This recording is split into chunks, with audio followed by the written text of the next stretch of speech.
रत्नैः कल्पितमानसं हिमजलैः स्नानं च दिव्याम्बरं नानारत्नविभूषितं मृगमदामोदाङ्कितं चन्दनं जातिचम्पकबिल्वपत्ररचितं पुष्पं च धूपं तथा दीपं देवदयानिधे पशुपते हृत्कल्पितं गृह्यताम्।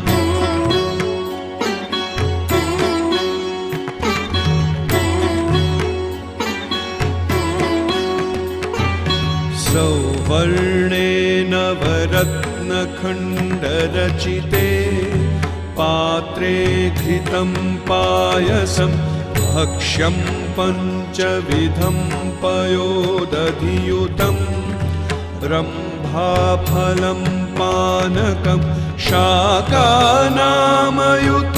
जलं रुचिकरं कर्पूरखण्डोज्ज्वलं ताम्बूलं मनसा मया विरचितं भक्त्या प्रभो स्वीकुरु।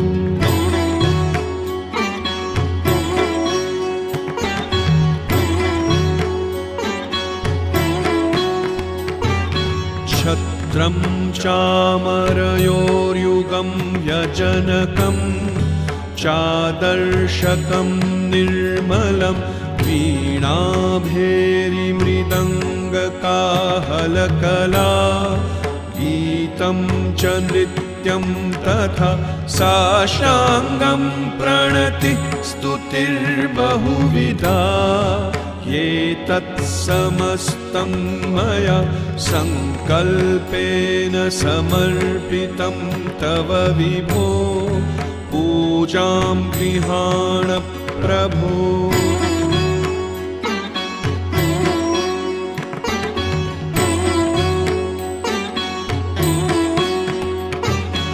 आत्मा त्वं गिरिजामति सहचराः प्राणः शरीरं गृहं पूजा ते विषयोपभोगरचना निद्रा समाधिस्थितिः सञ्चारः पदयो प्रदक्षिणविधि स्तोत्राणि सर्वा गिरो यत् यत् कर्म करोमि तत्तदखिलं शम्भो तवाराधनम्। करचरणकृतं वाक् कायजं कर्मजं वा श्रवणनयनजं वा मानसं वापराधं विहितमविहितं वा सर्वमेतत् क्षमस्व। जय जय करुणाब्धे श्रीमहादेव शम्भो। श्रीमहादेव शम्भो। श्रीमहादेव शम्भो।